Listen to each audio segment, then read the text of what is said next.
Thanks for staying with us. Time now for African News with me, Georgia Calvin-Smith.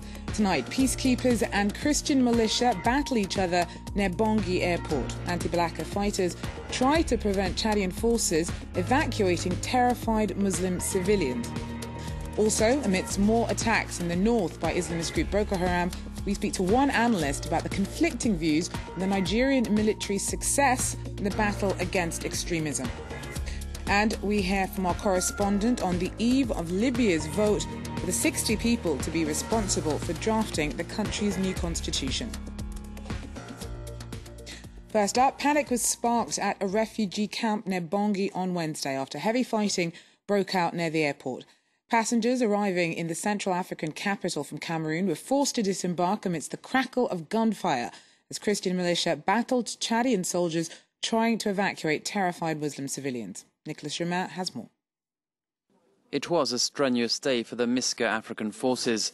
They clashed with the anti-Balaka groups who put up barricades around Bangui Airport. The fighting left dozens of people wounded. The anti-Balaka had also protested on Tuesday. They rejected a statement by the presidency calling on Muslims who'd fled to return to the country. The anti-Balaka's rivals, the ex-Seleka, said they are confined to their barracks. Our men cannot go out into the streets with weapons and carry out attacks. All the violence that has happened in the city, it's because of the anti-Balaka. Some websites say the Boko Haram group in Nigeria has vowed to fight the anti-Balaka to avenge the deaths of Muslims in the Central African Republic. The ex-Seleka deny any link with the jihadists. We have no contact with Boko Haram. We are from the Central African Republic. We don't need foreigners to support us. We are in our own country. Only 600 kilometers separate northeast Nigeria, where Boko Haram operate, from the north of the Central African Republic. Some analysts say that if the government in Bangui doesn't restore law and order soon, then it's possible that Boko Haram could carry out attacks in the country. Well, the Nigerian military says that several Boko Haram extremists have been killed by soldiers after the insurgents attacked a town in the northeast. The town of Bama was targeted on Wednesday morning. It's about 60 kilometers from Maiduguri, the capital of Borno State. Now, that's at the center of the Islamist uprising and saw about 106 people slaughtered by militants over the weekend. Well, this week, Borno's governor warned the government that the extremists were better armed and better motivated than the army. The military, on the other hand, says it is winning the battle against Boko Haram. Well, for more on this, I'm joined from Lagos by analyst Opeyemi Agbaje. Opeyemi, thanks very much for joining us. Now, what do you put this conflicting take on the success of the offensive against the insurgency down to? Well, I think there's some truth on both sides of the debate. I think it is true that Boko Haram appears to have received new funding, seems to be better motivated in recent times. On the other hand, in support of the military's position, it is indeed true that Boko Haram has never defeated the military in conventional warfare, in face-to-face battles. Every time there's been a face-to-face confrontation, the military seems to have prevailed. Boko Haram are a guerrilla group. They attack when the soldiers are not around, they slaughter civilians, and then they flee. And the military then pursues them. So there's some truth, I would argue, on both sides.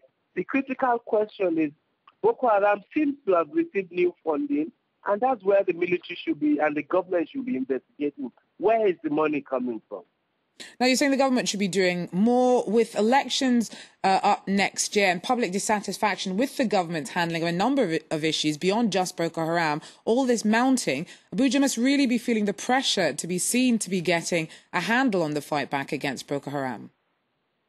Yes, the government clearly is under pressure. They declared a state of emergency. That emergency initially for 3 months was renewed. There were some initial successes.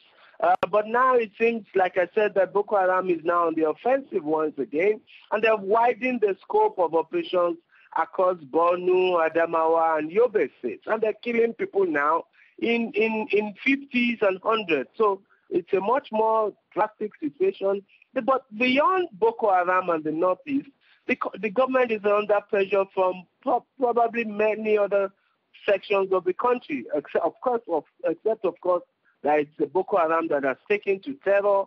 I think the fundamental issue is that there is dissatisfaction over Nigeria's for different reasons from different constituencies.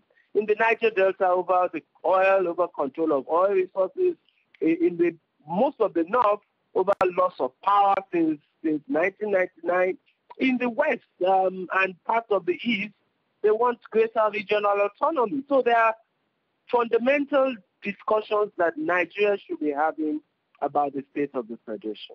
Thanks very much. Opeyemi Agbaje there joining us from Lagos. In other news, South African police have arrested a Pakistani man accused of injuring several people after he opened fire on a crowd of protesters in the town of Cullinan. Now, he reportedly had been trying to flee mounting anti-immigrant violence. Township residents had been rioting and targeting foreign-owned shops in protest of the murder of a 10-year-old boy allegedly fatally beaten by a Pakistani shop owner. Well, several immigrant business people have been forced to flee the area amidst rising tension with local South Africans. Frustration rooted in widespread poverty and a lack of jobs has led to a rise in xenophobic attacks in poor areas. Our kids are dead. Our sisters are in hospital right now. You understand? They are running the businesses here. We need them to go back so that we can take our businesses back. We are sick and tired of them. Yes. And one other thing, we promise you guys, if they come back again to our location, we are going to kill them as they've killed our kids. It's better them, they take us back to our countries. They deport us back to our countries. It's better we die in our own soil instead of dying in a foreign soil. Supporters of a French national who's been in prison in Cameroon since 1997 have celebrated news that he could be out in just a few days. Michel Atangana and Titus Edzoa, a former rival to President Paul Biya, have always claimed to be victims of a political vendetta. 17 years behind bars in a cramped Cameroonian jail cell. French national Michel Atangana has always maintained his innocence. In Yaoundé, his family were ecstatic to hear of his possible release. How to express my joy? It is enormous. We are thrilled that he will be released after all this time in prison. The family is absolutely thrilled. We are very moved. Atangana and former Secretary General of the Presidency, Titus Edzoa, were jailed on charges of embezzlement in 1997. Both are now due to be freed. It comes after a presidential decree on Tuesday ordered the complete reduction of sentences remaining to be served for persons convicted for embezzlement and whose stay in prison has been more than 10 years.